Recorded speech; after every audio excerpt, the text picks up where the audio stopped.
Salut, ici Résumé court. Aujourd'hui, je vais vous faire le résumé du film comique canadien appelé Starbuck. Spoiler à venir, attention et prenez soin de vous. David Wozniak est un jeune homme vivant au Québec au Canada. Il gagne de l'argent en donnant fréquemment du sperme à la clinique La France. Au début du film, il se rend à l'une de ses visites à la banque de sperme et se fait plaisir en feuilletant des photos de femmes dans une revue. La scène nous ramène 23 ans plus tard, en 2011. David est maintenant un homme d'âge moyen, mais il n'a toujours pas de travail stable. Il est réveillé par des voyous à qui il doit 80 000 $. Il le jette dans la baignoire, le menaçant de rembourser l'argent. Après la matinée inhabituelle, il se rend à la boucherie de ses parents où il travaille comme livreur. Il a 45 minutes de retard et se fait crier dessus pour avoir gardé le camion de livraison à la maison. Les ouvriers du magasin, ainsi que son père, font partie d'une équipe de football et sont sur le point de prendre une photo d'équipe le lendemain. On a demandé à David de récupérer les maillots pour les photos il y a 3 semaines, mais il ne l'a toujours pas fait. Tout le monde en a marre qu'il ne fasse pas ce qu'on lui demande, même quand le travail est simple. Après le travail, il se précipite au magasin de vêtements, mais le propriétaire est en train de fermer à ce moment-là. Il gare rapidement son camion au milieu de la route et supplie le propriétaire de lui donner les maillots. L'homme le fait par sympathie, mais David a une contravention de stationnement au même moment. Suite à cela, il se rend dans plusieurs banques pour demander un prêt afin de rembourser ses dettes. Cependant, il n'a pas la garantie requise pour qu'il obtienne le prêt. Après avoir fait face à plusieurs refus, il rentre chez lui et dit à son collègue au téléphone qu'il a récupéré les maillots. La personne de l'autre côté est sceptique, sachant que David n'est pas fiable. Dehors, son camion est emmené par la police de la circulation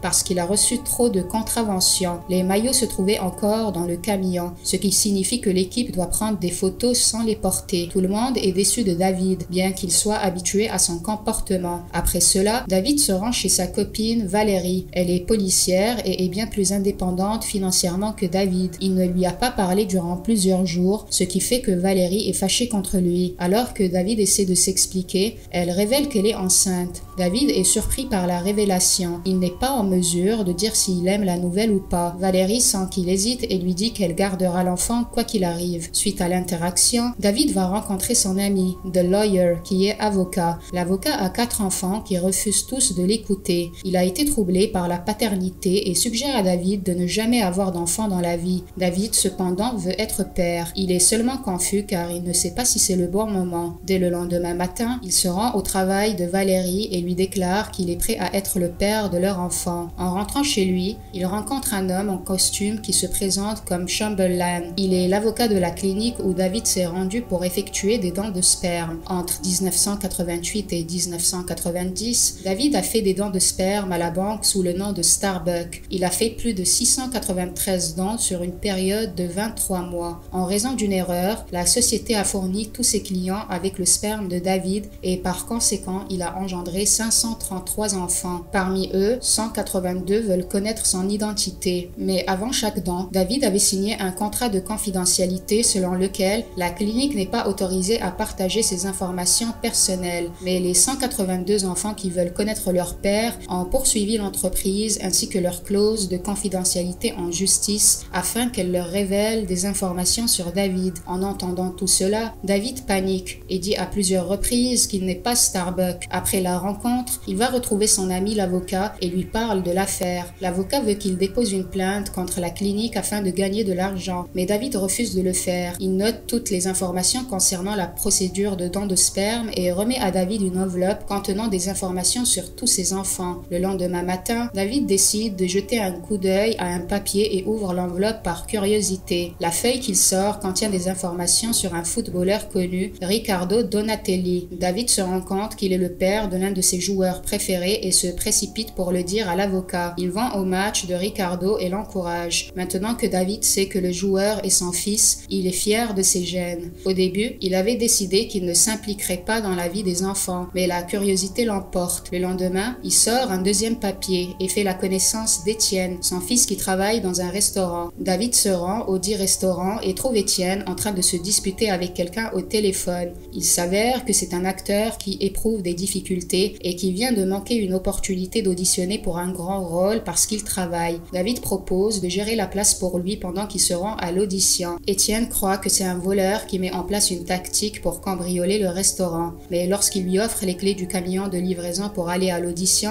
il accepte. Un peu plus tard, le propriétaire du restaurant arrive sur les lieux et dit à David qu'il va virer Étienne. Les heures passent quand Étienne revient enfin et annonce qu'il a obtenu le rôle. David est heureux d'avoir pu faire une différence dans la vie de son fils. La nuit, il sort le 3e papier et découvre sa fille Julie. Il va chez elle en tant que livreur de pizza et la trouve au téléphone criant après quelqu'un. Alors qu'il se trouve encore dans la maison, elle s'enferme dans une chambre et fait une overdose de drogue. David l'emmène rapidement à l'hôpital. Le lendemain, Julie est envoyée dans un centre de réadaptation où les gens supposent qu'il est son père. Julie ne révèle pas la vérité car elle veut que David signe les papiers de libération en tant que son père afin qu'elle puisse être libérée. David consulte le médecin et essaie de convaincre Julie de rester au centre de désintoxication. Mais la fille promet qu'elle sera mieux dehors parce qu'elle vient de décrocher l'emploi de ses rêves la veille et elle ne veut pas le perdre. Enfin, David décide de la libérer. Le lendemain matin, il se rend sur son lieu de travail et constate qu'elle a commencé le travail comme elle l'avait promis. En rentrant chez lui, il épingle au mur les papiers avec les informations de ses enfants et se met à les rencontrer un par un. Certains d'entre eux sont devenus professionnels des ongles, musiciens, sauveteurs, guides touristiques, etc.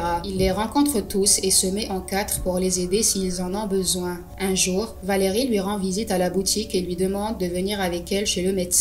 Après le rendez-vous chez le médecin, ils vont dans un parc et regardent les enfants jouer. Valérie a peur de la grossesse et pense qu'elle n'est pas prête à être une mère. David, d'autre part, promet d'être un bon père et la réconforte. Le lendemain, il apprend que l'un de ses enfants nommé Raphaël est handicapé. Il se rend au foyer des personnes handicapées et se met à parler nerveusement à son fils. Raphaël se rend compte que quelqu'un est là, mais il est incapable de parler ou de répondre à cause de son handicap. David passe la journée à lui parler, même si le gamin ne peut pas répondre. Il nourrit aussi Raphaël pendant la pause déjeuner. Le lendemain, alors qu'il suit un de ses autres fils, David se retrouve dans une réunion organisée par tous les enfants nés grâce à Starbucks. Voir toute sa progéniture dans un seul endroit accable David et il se lève involontairement. On lui tend soudainement un microphone et on lui demande de parler. David leur dit qu'ils sont magnifiques et fait un discours sincère sur le fait qu'ils sont tous frères et sœurs. Après le programme, il rencontre Julia, Étienne et d'autres enfants qu'il a aidés. Pour cacher son identité, il se fait passer pour le père adoptif de Raphaël. Les enfants ont formé une sorte de communauté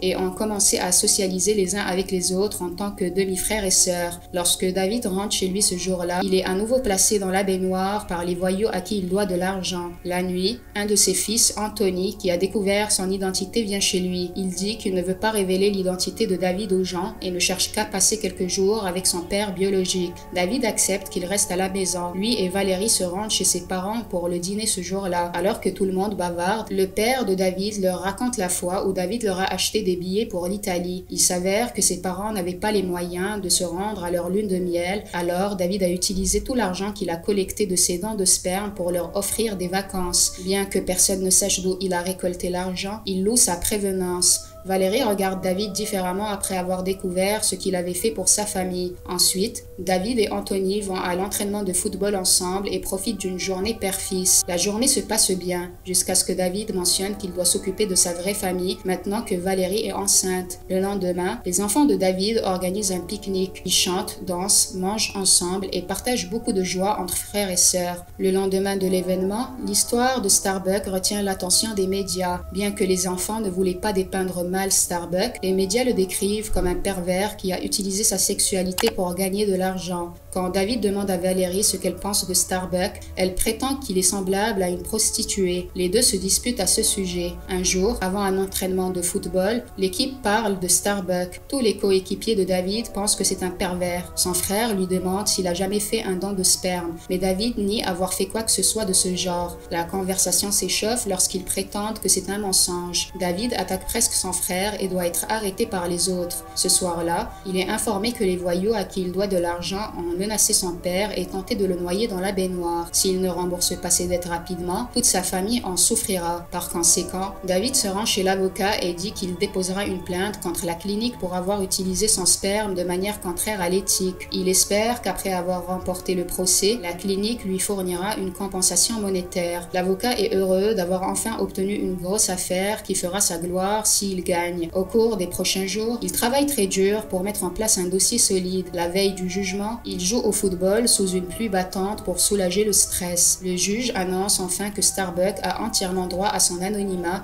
ce qui signifie que les enfants ne pourront pas voir leur père biologique à moins qu'ils ne veuillent se montrer délibérément. David a également le droit de recevoir une somme totale de 200 000 $ pour les dommages et intérêts. David célèbre la victoire depuis sa maison tandis que l'avocat est envahi par les journalistes qui le félicitent. Il exprime sa gratitude à sa mère, à ses enfants et dit accidentellement qu'il est reconnaissant vis-à-vis de David également. Lorsque les journalistes lui demandent qui est David, il prétend que c'est son petit ami. Les enfants sont également interrogés sur leurs réflexions et opinions sur Starbuck. Ils prétendent que bien qu'ils veulent voir leur père, ils comprennent qu'il souhaite continuer à vivre sa vie normalement. Ils déclarent également que Starbuck n'est pas un monstre ou un pervers. Contrairement à ce que les médias disent de lui, les enfants pensent que c'est un homme gentil qui leur a donné la vie ainsi qu'une chance d'être heureux. David regarde l'interview, regrettant de ne pouvoir être le père de ses enfants biologiques. Il veut les rencontrer en tant que père, mais a peur de ne pas recevoir l'argent du tribunal s'il le fait. Il rencontre l'avocat qui confirme que faire son coming out en tant que Starbuck est un grand risque. En rentrant chez lui ce jour-là, David trouve son père qui l'attend dans la cuisine. Pendant qu'ils discutent, David lui dit qu'il est Starbuck. Contrairement à ce à quoi il s'attendait, son père n'est ni déçu ni triste. En fait, il conseille à David de dire la vérité à tout le monde. Il remet également à son fils 80 000 $ en guise de part d'héritage de la boucherie. Maintenant que David a assez d'argent pour rembourser ses dettes, il envoie un email à tous ses enfants et révèle sa véritable identité. Cette nuit-là, Valérie entre à l'hôpital et donne naissance à un petit garçon en bonne santé. Le père de David, ses frères, ainsi que plusieurs de ses enfants viennent à l'hôpital pour le féliciter. Ils s'embrassent et se font un géant câlin. David dit à Valérie qu'il est Starbuck. Elle panique au début, mais finit par l'accepter tel qu'il est. Le bébé reçoit de nombreux cadeaux de tous ses demi-frères et sœurs. À la fin, on voit David et les enfants dans un métro, soutenant l'un de leurs frères qui est chanteur. Abonnez-vous pour plus de vidéos comme celle-ci. Activez la notification et laissez un j'aime pour aider la chaîne. Merci d'avoir regardé.